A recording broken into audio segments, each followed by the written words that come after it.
China మధ్య భాగంలో పర్వతాల మధ్య నిర్మించబడినటువంటి ఒక అద్భుత నగరం.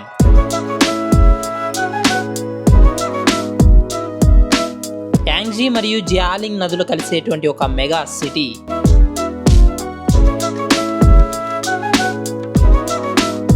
తన 8D రోడ్లు, స్కై స్కేపర్స్ మరియు సైబర్ పంక్ నైట్ వ్యూస్తో ప్రపంచాన్ని ఆశ్చర్యపరిచే ఫ్యూచరిస్టిక్ సిటీ. గాంగ్జో నుంచి 1000 కిలోమీటర్లు ప్రయాణం చేసి ఇప్పుడు మనం చేరుకున్నాం చైనా యొక్క mountain city the Chongqing.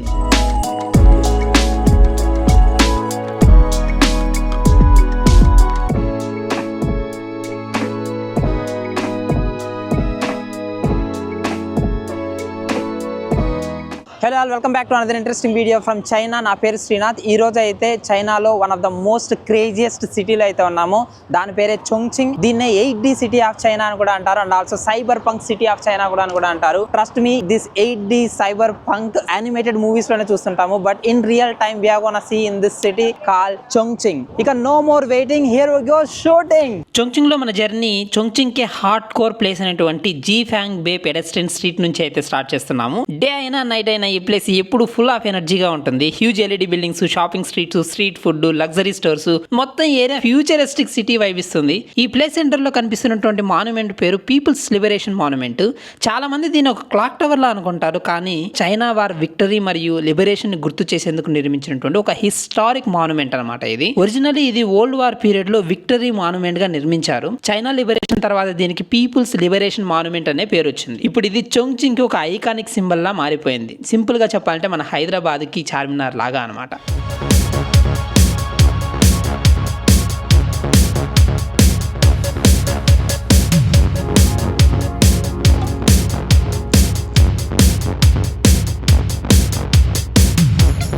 Hello everyone, ప్రస్తుతానికి అయితే మనము క్యూజింగ్ బిల్డింగ్ మీద అయితే ఉన్నాము. అసలు ఈ బిల్డింగ్ యొక్క స్పెషాలిటీ ఏంటని మీరైతే అనుకుంటూ ఉంటే, ఇక్కడ ఫస్ట్ ఫ్లోర్ అనేది 22nd ఫ్లోర్తో సమానం అనమాట. ఇప్పుడు చూడొచ్చు, నేను ఫస్ట్ ఫ్లోర్ పైన నడుచుకుంటూ వెళ్తూ ఉన్నాను. ఇక్కడ మనకు ఫస్ట్ ఫ్లోర్ అనుకుంటే ఇక్కడ నుంచి కూడా చాలా బిల్డింగ్స్ అనేది కనిపిస్తూ ఉన్నాయి కదా చుట్టూ. ఇలా కాస్త నడుచుకుంటూ ఇలా ముందుకు వెళ్దాం. ఇక్కడ చూడండి, మనము అసలు ఫస్ట్ ఫ్లోర్లో ఉన్నామా, ఎక్కడున్నాం మనం? ఫస్ట్ ఫ్లోర్లో ఉన్నామా? 22 ఫ్లోర్లు పైన మనం ఉన్నాం అనమాట. ఆ 22 ఫ్లోర్ల పైన మనకు కనిపించేది ఫస్ట్ ఫ్లోర్ అనేది మనం అనుకుంటాము. మరి వాళ్ళు ఆ బిల్డింగ్ పైన ఉన్నటువంటి వాళ్ళేమనుకోవాలి? వాళ్ళకి అది ఫస్ట్ ఫ్లోర్ అనుకుంటే రైట్. చోంగ్చింగ్ సిటీ అనేది దీన్ని 8D సిటీ అంటారు. Even Apple maps, Google maps కూడా కన్ఫ్యూజ్ అవుతాయి ఇలాంటి ప్లేసెస్లో. This is very very special in Chongqing. క్యూజింగ్ బిల్డింగ్కి రావాలనుకుంటే ఈ ఎగ్జిట్ D తీసుకోండి. మెట్రో నుంచి వచ్చినప్పుడు వెంటనే మనకు ఇక్కడ హాస్పిటల్ అయితే కనిపిస్తుంది. ఇక్కడ నుంచి రైట్ సైడ్ ఆ స్టెప్స్ నుంచి మనం నడుచుకుంటూ వెళ్ళాలన్నమాట. ఓకే, మొత్తానికి అయితే మనం క్యూసింగ్ బిల్డింగ్ అయితే చూసుకున్నాము. This was a very fantastic and thrilling experience. So ఇక్కడ నుంచి థ్రిల్ ని ఇంకాస్త మోర్ ఎక్సైటింగ్ అండ్ ఎనర్జెటిక్ చేయడం కోసం ఇంకొక ప్లేస్ కి అయితే వెళ్తున్నాము. అక్కడ ట్రైన్ అన్నది ఒక అపార్ట్మెంట్ లోపలికి వెళ్ళిపోద్ది. నేను నమ్మరా? Let's go and see it. Okay అండి, ఫైనల్లీ మనము లిజిబీ మోనో రైల్ స్టేషన్ దగ్గర అయితే ఉన్నాము. ఇక్కడ ఎక్కువ మంది రద్దీగా అయితే ఉంది. హాలిడేస్ లో అంతా ఇలానే ఉంటుంది. ఇక్కడ కనిపిస్తుంది కదా, ఇది ఆ స్టేషన్.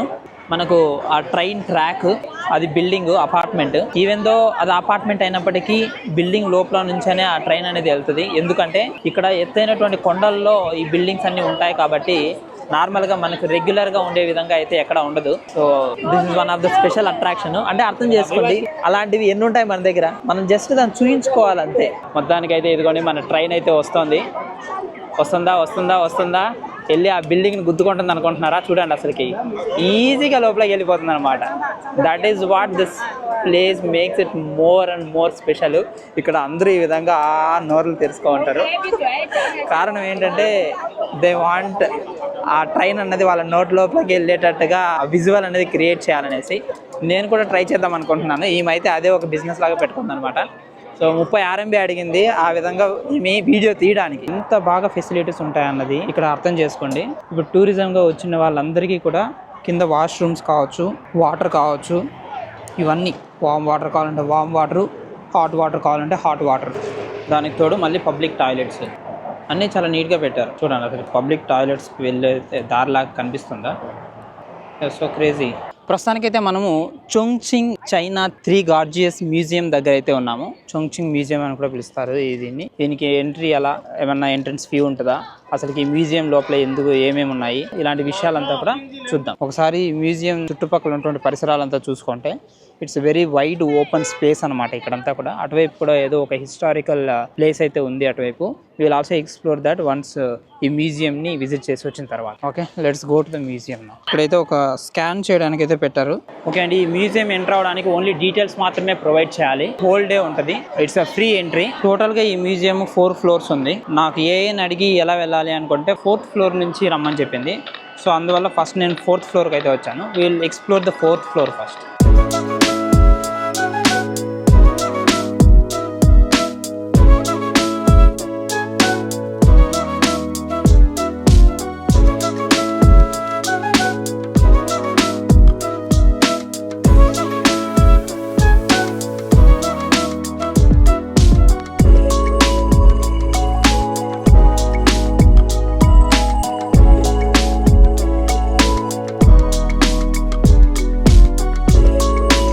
ఓకే, ఇది మొత్తానికైతే మన యొక్క మ్యూజియము. చాలా బాగుంది museum. In the sense like a lot of history, వాళ్ళ యొక్క చాలా ఎమోషనల్ మూమెంట్స్ అన్నీ అందులో దాచుకున్నారు. Now today this was one of the most important treasure what they have అనమాట. దే డోంట్ ఫర్గెట్ లైక్ వాళ్ళు ఈరోజు ఇక్కడ వరకు రావడానికి కారణం ఎవరు అన్నది వాళ్ళు ఎవరు మర్చిపోకుండా ఇలాంటి మ్యూజియంస్ అనేవి పెట్టి ప్రతి ఒక్కరికి గుర్తు చేస్తూ ఉన్నారు. I really hats off to all the people who contributed to reach what is China today. So next పార్ట్కి అయితే వెళ్ళిపోదాం. Let's go out side. మన మ్యూజియంకి ఎగ్జాక్ట్ ఆపోజిట్లో మనకి ఇటువైపు కూడా ఇంకొక బిల్డింగ్ అయితే కనిపిస్తుంది. ఇది 1950s కట్టినటువంటి బిల్డింగ్ అంట. ఇది ఎగ్జాక్ట్గా బీజింగ్లో ఉన్నటువంటి బీజింగ్స్ టెంపుల్ ఆఫ్ హెవెన్ని ఇది రిప్రజెంట్ చేస్తుంది. అంటే in the sense like same exact అదే విధంగా ఉంటుంది. ఇది ఒక గవర్నమెంట్ బిల్డింగ్. ఇక్కడ గవర్నమెంట్ మీటింగ్స్ అవన్నీ జరుగుతూ ఉంటుంది. ప్రస్తుతానికైతే దాని ఓన్లీ ఎంట్రన్స్ హాల్ మాత్రం ఇలా పబ్లిక్ వచ్చే వాళ్ళకందరికీ చూడడానికి ఒక ఆర్కిటెక్చర్ విజువల్ లాగా అయితే మెన్షన్ చేస్తున్నారు. మనమైతే అందులో కూడా వెళ్ళి ఒకసారి ఎలా ఉంది ఆర్కిటెక్చర్ అనేది విల్ హావ్ ఎ లుక్.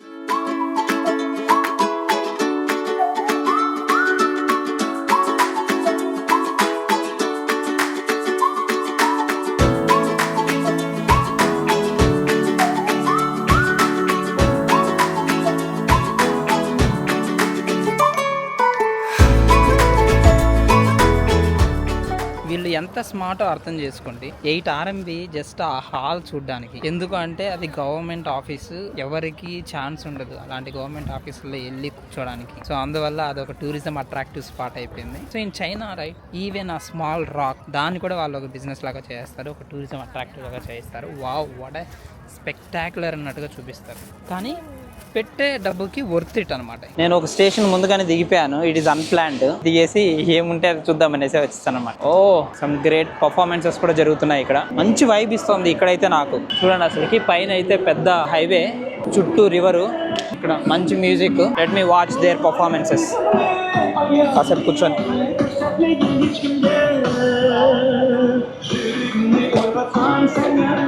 ఆ థియేటర్ వాటికి వెళ్తే ఆల్మోస్ట్ అలా 200 నుంచి 300 RMB, అంటే 3-4 వేలు పెట్టాలి నేను ఒక షో చూడడానికి. ఇక్కడికి వస్తే న్యాచురల్గా వీళ్ళ పర్ఫార్మెన్సే బాగుంది వాళ్ళకంటే. రైట్.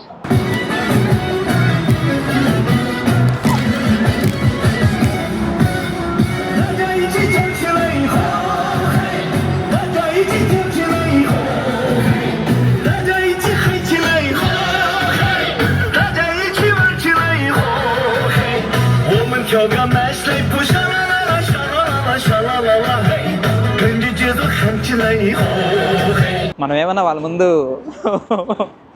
పనికొస్తా అసలుకి. చూసారా వాళ్ళ ఎనర్జీ ఎలా ఉందో.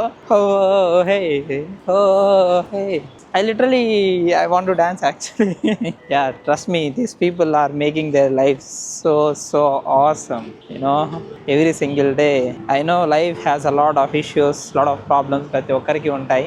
కానీ వాటన్నిటిని మరిచి ప్రశాంతమైనటువంటి జీవితం గడపాలి అన్నప్పుడు ఏదో ఒక దీంతో నువ్వు మునిగిపోవాలి. వీళ్ళకి ఈ సింగింగ్, డాన్సింగ్ అన్నది అలాంటి ఒక most famous and special art అనమాట. ఇప్పుడు నేను లోకల్ బస్ని తీసుకుని ఎలా వెళ్ళాలన్నది కూడా చూపిస్తాను. నార్మల్గా మనకి యాపిల్ మ్యాప్స్లో మనకి ఏ విధంగా అయితే ఉంటుందో ఏ బస్సు ఎక్కడికి వెళ్తుంది, ఆ బస్సు నెంబర్ ఎంత, టైమింగ్స్ ఎంత అలాంటిదని చెప్తుంది.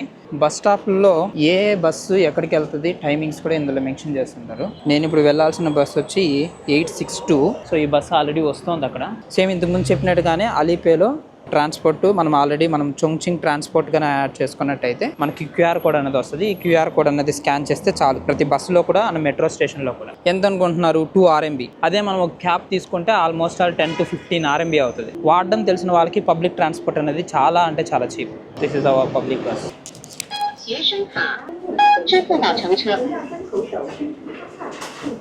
పబ్లిక్ బస్సెస్ అన్ని ఇలా ఉంటాయి. బస్సుల్లో మనము ఫిక్స్డ్ ఫీ 2 RMB. ఆ బస్సు స్టార్టింగ్ నుంచి ఎండింగ్ వరకు నీ ఇష్టం, నువ్వు ఏ స్టాప్ లో అన్న ఎక్కువ, ఏ స్టాప్ లో అన్న దిగు, సేమ్ ఫీ. ఓడి అమ్మ, ఏ ముందర బిల్డింగ్ ఫస్ట్ లుక్ ఇలా కూడా కడతారా అనిపిస్తుంది కదా. ఇదే మన నెక్స్ట్ స్పాట్. ఈ బిల్డింగ్ పేరు చొంగ్చింగ్ గుటాయ్ ఆర్ట్ సెంటర్. దీని అవుటర్ స్ట్రక్చర్ చాప్ స్టిక్స్ లా ఉంటుంది. Traditional Chinese chopstick concept ని మోడర్న్ ఆర్కిటెక్చర్ లో ముంచి తీస్తే ఈ బిల్డింగ్ ఏమో. దీని లోపల art galleries, exhibitions, modern art works అన్ని చూడొచ్చు. ఈ రోజు లోపల ఉన్నటువంటి ఆర్ట్ గ్యాలరీ చూద్దాం పదండి.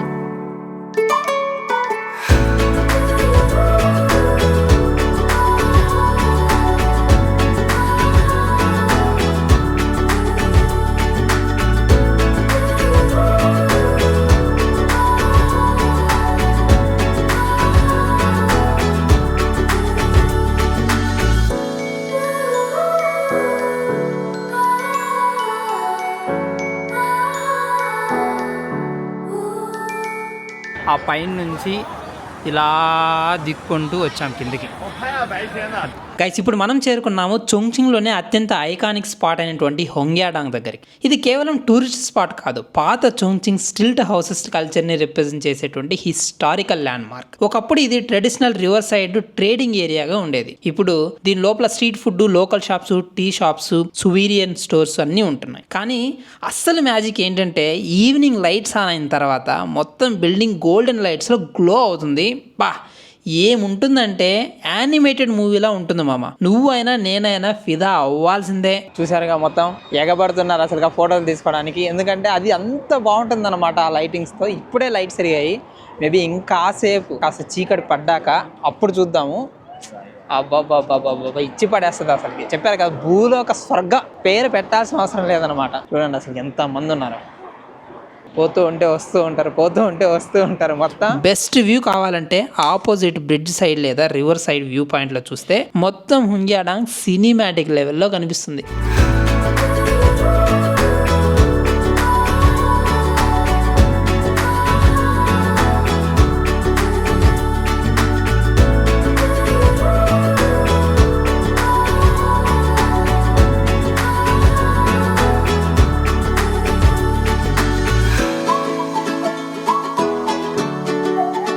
Hello friends, where are you from? I come from Wuhan province, Hubei province.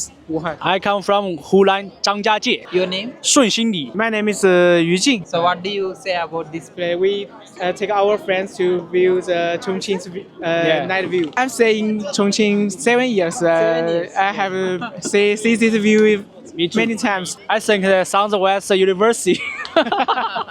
I welcome to you to visit. Okay, thank you very much. Good luck. Yeah. Good luck. ఇంతసేపు నేను wait చేసింది ఎందుకంటే cruise ఎక్కడానికి.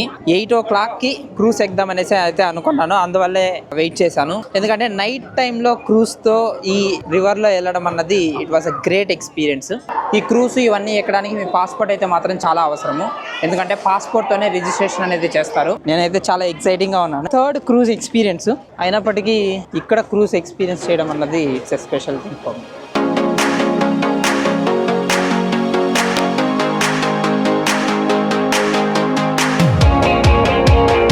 Overwhelmed with the experience of the cruise.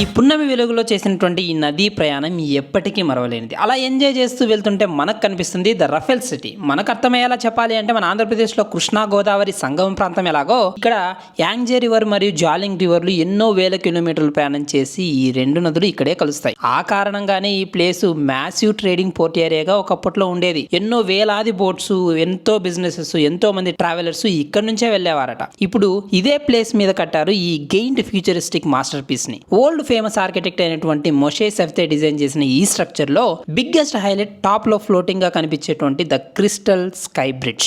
ఈ రెండు reverse కలిసేటువంటి place అన్నమాట ఇది. Wow, ఇది నా ఫస్ట్ టైం చూడడం అనమాట, రెండు రివర్లు ఇలా కలవడం అన్నది. This was so crazy. And ఇక్కడ చూసుకోవచ్చు దీనిపైన ఈ బిల్డింగ్ పెట్టారు. కాలు నొప్పులో చేస్తున్నాయి అసలు తిరిగి తిరిగి. ఏంటి మీకందరికీ బాగా నచ్చిందా? ఇంకా ఎన్నో కబుర్లు, విశేషాలు, విడ్డూరాలు పార్ట్ 2లో చూద్దాం. Thanks for watching. ఇంత కష్టపడి చేసినందుకు ఒక చిన్న లైక్ చేయండి. బాయ్.